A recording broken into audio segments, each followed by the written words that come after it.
Olá gente, tudo bem? Bom dia, boa tarde, boa noite, né? Não sei que hora vocês vão ver o vídeo. A gente está aqui para continuar a nossa disciplina de Sociologia e hoje a gente vai falar sobre o surgimento da Sociologia, né? Como surgiu, como e por que surgiu essa disciplina tão maravilhosa, né? Que proporciona para vocês professores tão maravilhosos, né? Nesse contexto. Bom, falando sério, a gente vai tentar entender um pouco de como surgiu a sociologia, né?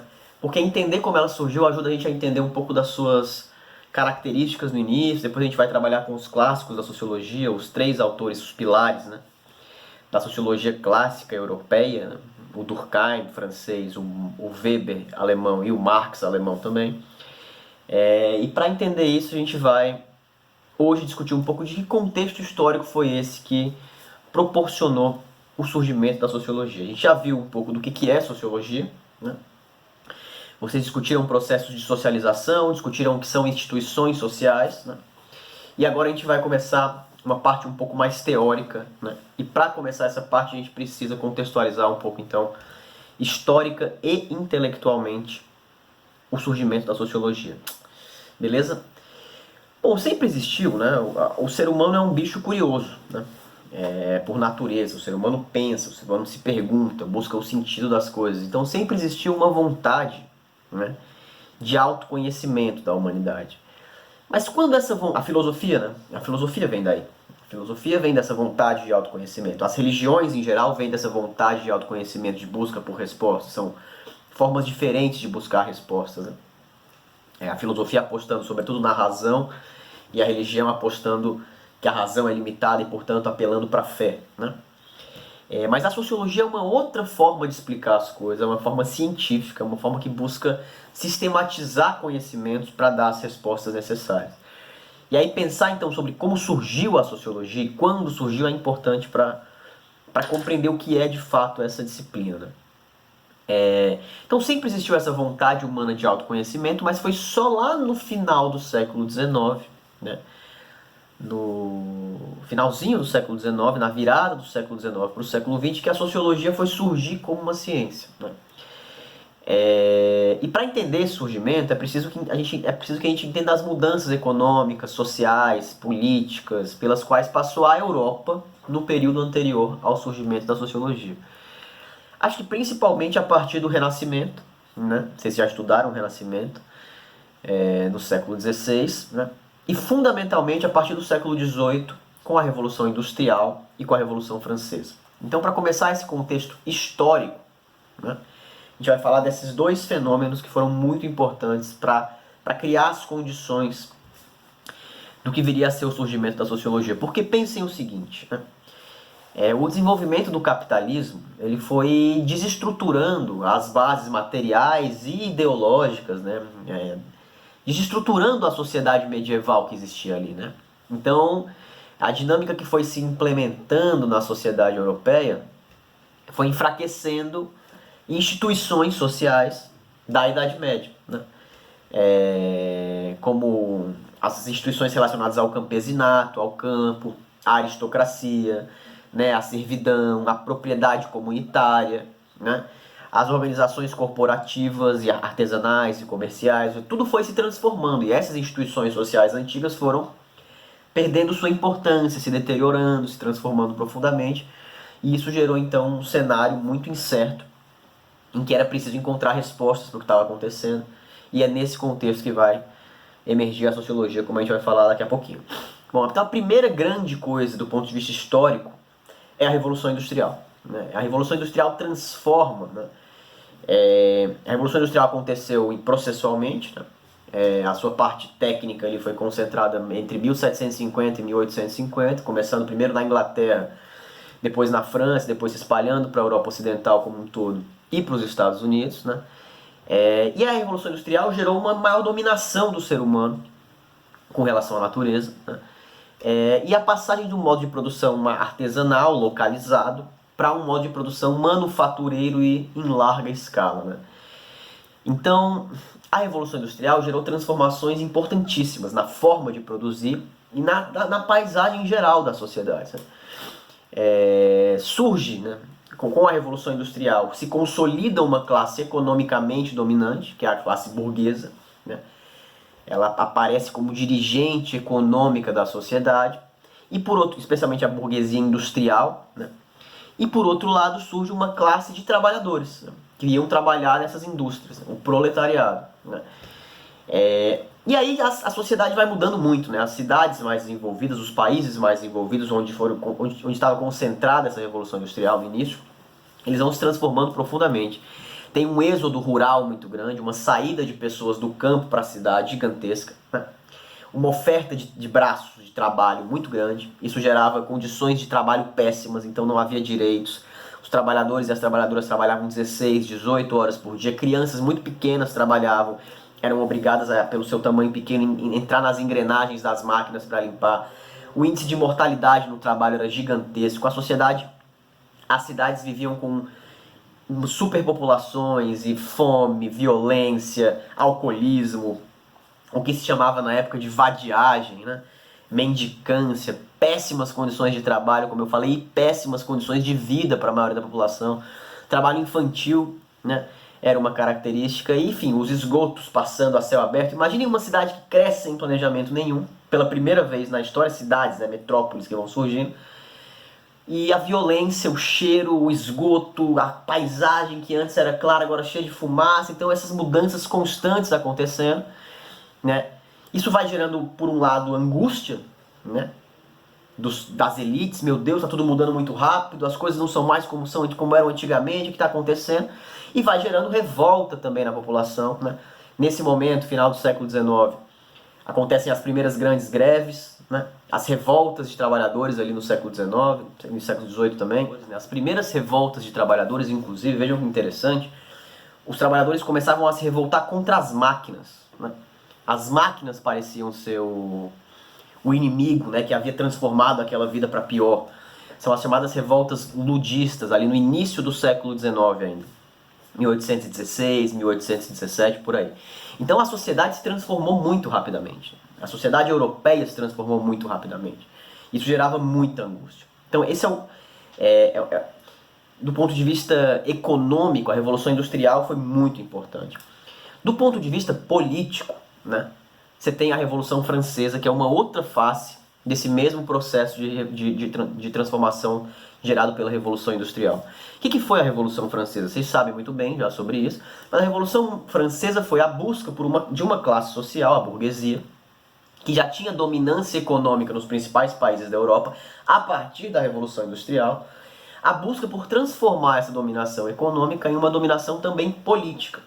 Então, acabar com aqueles estados absolutistas em que os reis governavam ao seu bel prazer e criar estados com leis, né, em que todos teoricamente seriam iguais perante as leis e que houvesse democracia, né, houvesse república e que a burguesia pudesse expressar essa dominação econômica no campo político. O lema da Revolução Francesa era igualdade, liberdade, igualdade, fraternidade. E a Revolução Francesa também gerou uma transformação enorme do ponto de vista político em toda a Europa, né? Então essa é a dimensão histórica, o contexto histórico, elementos do contexto histórico do surgimento da sociologia. Por outro lado, há uma dimensão também intelectual, né? Que transformações nas ideias aconteceram naquele período para proporcionar o surgimento de uma ciência como a sociologia? A gente viu um pouco nas aulas anteriores a discussão sobre indivíduo e sociedade, e como surgiu essa ideia de indivíduo, né? E alguns fenômenos, alguns momentos históricos que a gente estudou naquele momento, a gente vai trazer de volta para cá para lembrar e para ver como foi importante isso para o surgimento da sociologia. O primeiro deles é a Reforma Protestante, né, que eu já falei bastante para vocês. Reforma Protestante que se iniciou ali em 1517, né, no século XVI ainda, generalizou a ideia de que o destino do homem, do ser humano, depende da sua própria ação. O homem é racional, o ser humano é racional, ele pensa, ele pode interpretar a Bíblia, ele não precisa de um intermediário entre Deus e ele, não precisa de uma igreja, ele pode ler a Bíblia diretamente, interpretá-la. O destino do ser humano depende do que ele faz aqui na Terra, né? Do sucesso do seu trabalho, etc. Então a razão passa a ser capaz de captar a dinâmica material do mundo, né? Depois vem o iluminismo nessa esteira, lá nos anos 1700, né? Que também coloca o ser humano no centro dos debates. A Revolução Francesa é a culminação política, de certa forma, da Revolução Industrial, mas também desse conjunto de ideias do iluminismo, né? Que confia na razão e no conhecimento para levarem o mundo ao progresso. E aí surgiram vários pensadores, né? Que podem servir de exemplo, podia falar de vários. Tem o Montesquieu, por exemplo, que foi um dos primeiros a colocar que existia um campo do social, o social como um campo de conhecimento diferenciado. O Rousseau, que buscou uma explicação histórica e social para a desigualdade, né? Não mais uma explicação religiosa. O Diderot e o D'Alembert, que escreveram um livro chamado Enciclopédia, que buscava sistematizar todos os conhecimentos científicos adquiridos no mundo, né? Desse processo de racionalização vem o avanço científico também, então há um sucesso enorme de novas invenções, né, da máquina a vapor, da lançadeira, e o avanço acelerado das ciências naturais, da química, isso tudo vai proporcionando uma transformação do mundo das ideias também muito importante. E aí a burguesia ilustrada, né, estudada da Europa acreditava que a ação racional dos seres humanos colocaria o mundo em ordem, né, e que a desordem que estava existindo ali era um mero resultado da ignorância. Então esse mundo em transformação, né, que gera muitas dúvidas, que as instituições estão se transformando, algumas acabando, que as elites estão preocupadas, as coisas não são mais como eram antigamente, meu Deus, os conservadores preocupados, muitas ideias novas surgindo. É nesse mundo que emerge, né, uma ciência que busca explicar a sociedade, que é a sociologia. Mas as características dessa sociologia que está nascendo são muito particulares também, e é interessante a gente entender que características são essas. Porque vejam só, os primeiros pensadores que inspiraram ali a sociologia, eles estavam muito preocupados com essas mudanças. Então, o que houve ali foi uma reação conservadora. Eles queriam conservar as coisas como elas estavam. Queriam manter a ordem, de alguma forma, né? Então a Revolução Francesa, as mudanças da Revolução Industrial dissolveram a sociedade que existia antes, aristocrática, né, medieval, feudal, ali foram dissolvendo esses valores aristocráticos. E esses aristocratas ficaram, pô, que absurdo, nós temos que resgatar esses valores antigos, os valores da tradição, né, a família, a religião, Deus, etc. Então o Edmund Burke é um pensador que está nessa, Luiz de Bonald é outro, eles consideravam que a ausência de moralidade, de solidariedade, o caos das sociedades originárias dessas duas revoluções, industrial e francesa, eram fruto do enfraquecimento das instituições tradicionais, como a igreja, como as corporações de ofício, né, como a aristocracia como um todo. Então, eles estão querendo encontrar formas de buscar coesão, solidariedade para a sociedade de novo, de transformar, de dar ordem para as coisas, né? A sociologia, que vai surgir na esteira desses caras, ela acredita em tudo isso, mas ela acredita no progresso, né? Então já já vocês vão perceber que esse jogo de palavras tem algo que pra gente é muito familiar, né? Então a sociologia que ia nascer logo depois desses pensadores conservadores, e também com um caráter bastante conservador, ou uma mistura entre um conservadorismo e um progressismo com ordem ali, essa sociologia acreditava que a razão, que a ciência iam levar ao progresso à sociedade. E aí, bom, tem um cara chamado Saint-Simon, né, que ele pega o que havia de mais avançado na ciência, que eram as ciências naturais, e transplanta um pouco para o estudo da sociedade, e fala de uma fisiologia social, né? E aí propõe uma divisão em classes da sociedade. Vejam que interessante. Se vocês lembrarem da biologia, vocês aprendem isso pro Enem, vocês têm aquele negócio que é reino, filo, classe, ordem, família, gênero, espécie. Lembram disso? Bom, quando o Saint-Simon fala de classes sociais, ele está transplantando uma categoria da biologia para o estudo da sociedade, né? A sociedade era vista por ele como um ser animado, um corpo, né, que tinham partes diferentes, com funções diferentes, né?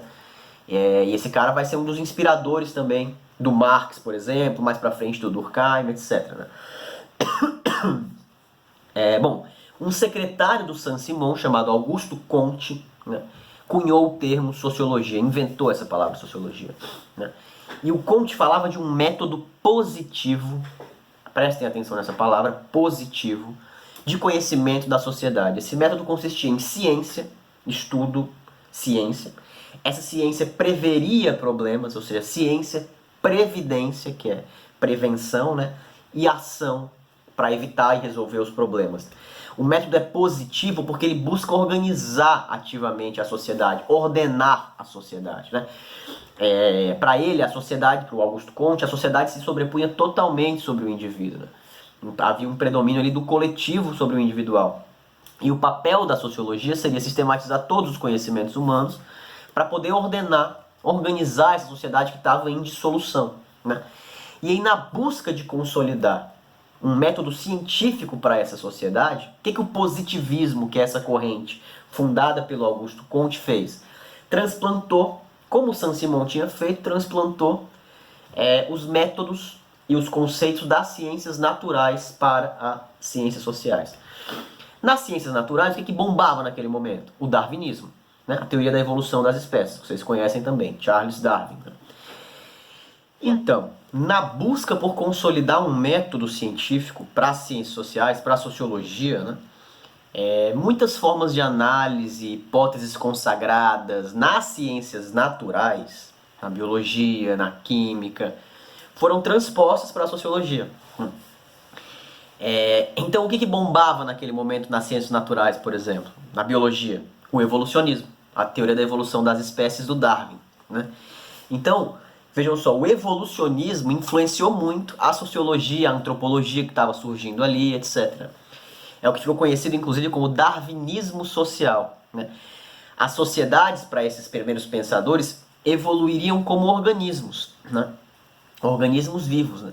A desigualdade social era explicada em termos de evolução, de seleção natural, de luta por sobrevivência. Então é como se os mais pobres, os com menos condições materiais, tivessem assim porque não foram capazes de melhorar. Vejam como esse discurso, que tem a ver com meritocracia atual, ele está presente, ainda hoje, né? Vejam como esse discurso do mérito está presente ainda hoje. Então o que eles diziam? Bom, os mais pobres são pobres porque não conseguiram, porque são mais fracos, porque são menos evoluídos. Os negros foram escravizados porque eram menos evoluídos que os brancos. Então vejam, esse transplante dos métodos da biologia para a sociologia, que é característico do positivismo, que é essa crença na ciência, uma crença que a ciência vai ordenar tudo, vai racionalizar tudo e que a ciência social é análoga às ciências naturais, é igual. Essa transposição trouxe consequências muito ruins, né? Um dos nomes importantes desse momento histórico foi um cara chamado Herbert Spencer, um inglês, né? Bom, de todo modo, as características então dessa sociologia que nascia, né, ela nascia para entender, para explicar, para compreender essas mudanças que estavam acontecendo, mas fundamentalmente ela nascia para ordenar, a partir dessa compreensão, ordenar a sociedade, né? Através de um sistema organizado de conhecimento, de uma ciência positiva, né, que equiparada às ciências naturais, eles acreditavam que seria possível entender as leis de funcionamento da sociedade, né? Existe a lei da gravidade, por exemplo, existem leis de funcionamento da sociedade. E prever os problemas e agir sobre esses problemas de forma a caminhar racionalmente em direção ao progresso, mas sempre com ordem. Isso é o positivismo. Essa corrente influenciadora do surgimento da sociologia, né? Que palavras se destacam, né, no positivismo? Progresso, é uma crença na ciência que acredita no progresso. O progresso vai ser levado através da razão, da ciência, mas sem bagunça, sem revolução, sem conflito, com ordem. Progresso e ordem. Ordem e progresso. Isso lembra alguma coisa? Quando foi fundada a nossa República? Nossa República foi fundada em 1889, exatamente na virada ali do século XIX para o século XX, 11 anos antes da virada. Então nossa República foi fundada sob influência do positivismo.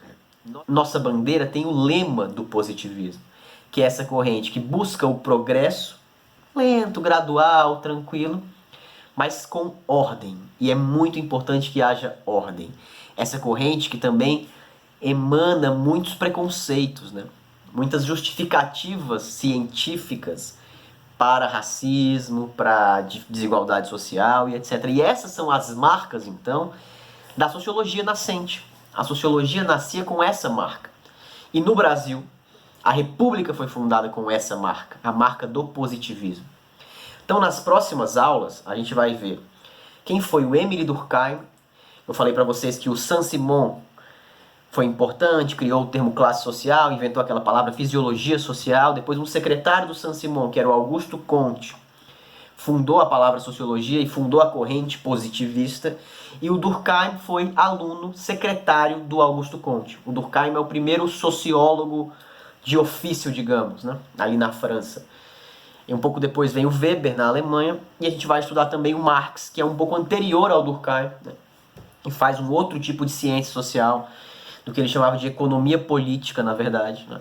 Antes do surgimento da sociologia, mas que pelo seu trabalho e pela importância da sua interpretação da sociedade, é considerado como um dos 3 clássicos da sociologia. Então a gente viu aqui os porquês históricos do surgimento da sociologia, essa confusão social que gerou essa demanda por uma ciência desse tipo.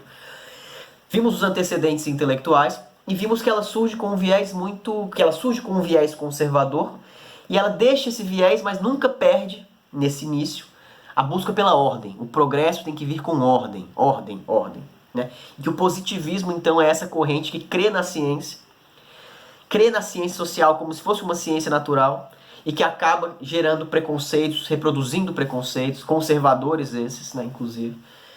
E que a nossa república no Brasil também é fundada sob influência do positivismo.